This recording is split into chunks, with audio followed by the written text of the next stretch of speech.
Next on Good Morning El Paso, Mesa open again after a serious crash shuts down the street overnight. Our round-the-clock crew is on the scene with the latest. Flags flying half-staff in Las Cruces after the unexpected death of a city councilor. And Americans held prisoner in Iran are free and headed back home. Back in the U.S., their loved ones are celebrating a day they feared would never come. Live, where news comes first. From the Mesilla Valley and Las Cruces to El Paso and the borderland. This is ABC7's Good Morning El Paso. And the nation stops to remember the life and impact of Dr. Martin Luther King Jr. today. This is a live shot from the memorial in Washington, D.C. for the civil rights icon. King's birthday was actually on January 15th, but the holiday is always celebrated on the third Monday of January. A very good morning to you, El Paso, Las Cruces, and Juarez. I'm Stephanie Valle. Hillary Florin is off today. It is 6:01 on your Monday morning, and if you have to work this morning, get out the door, at least know that it is going to be a nice day at least. And Crystal Cly is standing by with a look at our forecast. Hi, Crystal. Hi, good morning, everyone. Yeah, nice day, but chilly morning. Our temperatures outside in our ABC7 Storm Track WeatherNet sites in the 30s in West El Paso. Here at the station, 38 degrees. At Dr. Anita Middle School, 36. And 35 at Putnam Elementary. A bit cooler as we move over into Doña County at the War Eagles Air Museum. Low 30s outside right now. So temperatures are cold, but we are looking at afternoon where you can peel off some of the layers. So it's again a layer up kind of day. On your clouds and radar map, what we see here is clear conditions across the board. Part of the reason why again we are looking at those nice 60s this afternoon. Sunshine to mostly sunny conditions in our forecast. But we do have a couple changes over the next 7 days, which includes winds picking up from time to time. We'll take a look at that in a few minutes. Okay, thank you so much, Crystal. A portion of Mesa Street on the west side is back open again this morning after being closed. This happened after a rollover. ABC7's Iris Lopez is live on the scene with the details. Iris. Well, Stephanie, it was here where that two-vehicle accident occurred. Now you can see cars behind me driving past us, and you can see they're driving over that debris that was left over from the scene that happened last night. Now our around the clock crew took video of what you can see. One vehicle was rolled over. Now the accident happened around 10:24 p.m. near Mesa and Camille Street. Police tell us that two people were taken to the hospital, one in which had serious critical injuries. Now, according to police, special traffic investigators were called to the scene to help out with the investigation. Traffic was closed on both directions here on Mesa Street, but the traffic is now flowing better. Streets are open, so if you're heading out early this morning, you won't have to worry about any closures on this side of town. But like I said, there still is debris here. Now, we do not know whether alcohol, speed was a factor. As soon as we get more details on the accident, we will be sure to let you know. Reporting live from West El Paso, Iris Lopez. All right, Iris, thank you so much. There will be several closures today in observance of Martin Luther King Jr. Day. El Paso, Ysleta, Socorro, Canutillo, Anthony, and San Elizario school districts will be closed. NMSU, UTEP, and El Paso Community College also closed. And so will all of El Paso's city and county offices. You can find a complete list of closures online right now on KVIA.com. Las Cruces City Councilor Miguel Silva is dead, and Las Cruces police are telling our New Mexico Mobile Newsroom that he committed suicide. Word of Silva's sudden death has many in the community shocked. Silva was 55 years old. He served as a city rep for District 1 for 8 years and was also a professor at Doña Ana Community College. Miguel and I are friends. We're friends. We go back many years, and he'd given me a sweatshirt a few years back, and of all things, I wore it yesterday. So I was telling my sons, I said, guess who gave me this shirt? And, I told to them, and then for this to happen was really, really tragic. Mayor Ken Miyagashima tells ABC7 that his friendship with Silva went back nearly 20 years. He said Silva played a big role in the revitalization of Las Cruces' downtown and the development of Main Street. Miyagashima is asking the city flag to be flown at half-staff in remembrance of Silva, and he added his condolences go out to the family.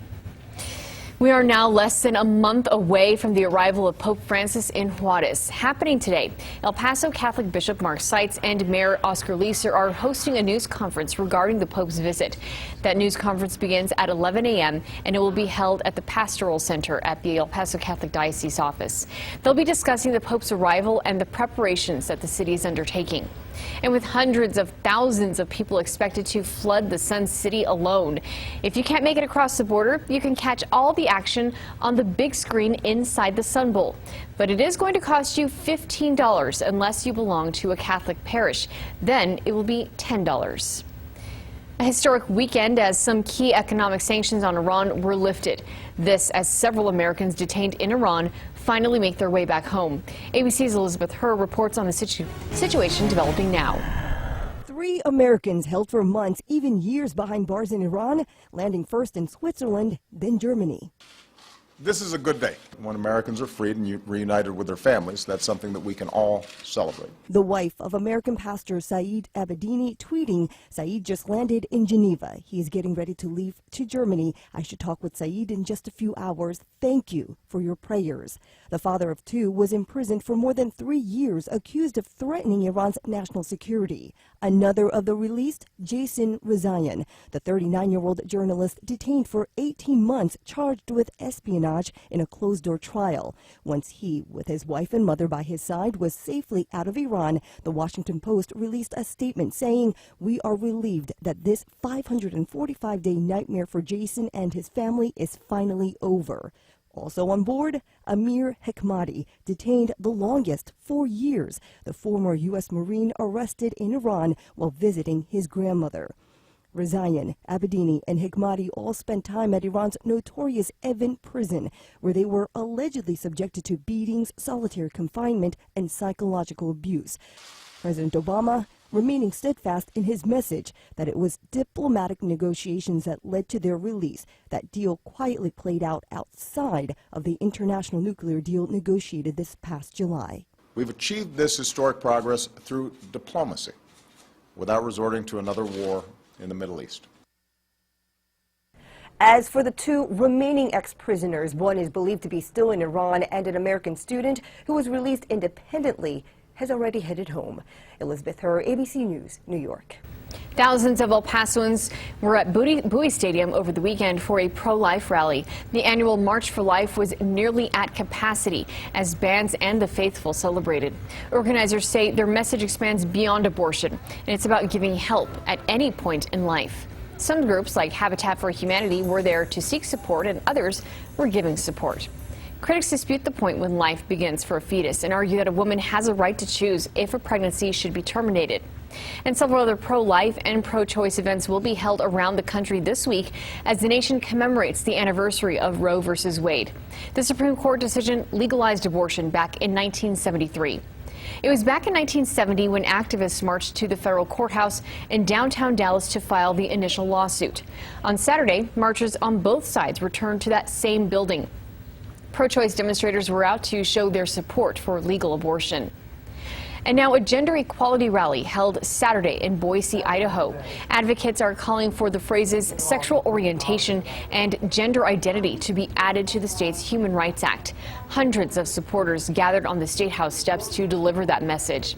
Idaho's new legislative session just began, and protesters are hoping that those 4 words will be added during this session. And now back in El Paso, an ABC 7 traffic alert for you. Some lane closures happening in Far East El Paso by the new Spaghetti Bowl. Gateway West is down to 1 lane between East Lake Drive and RV Circle. Gateway East is down to 1 lane between America's exit ramp and the America's entrance ramp. At 6:09, let's take a look at traffic. This is a live shot now from I-10 and Artcraft, where we can see things are starting to pick up, but no problems to tell you about. And still to come here on Good Morning El Paso. Hillary Clinton and Bernie Sanders came out swinging in last night's debate. We'll have a recap. And outrage over what happened during halftime at a basketball game at a high school. Bowie parents are furious. But first, storm track weather. Meteorologist Crystal Cly has your forecast and is standing by with a preview. It's another chilly morning for us, but how will our afternoon shape up? We're going to take a look at the forecast for your Martin Luther King Jr. Day coming up. Thanks, Crystal. This is ABC 7, where news comes first. It's 6:10.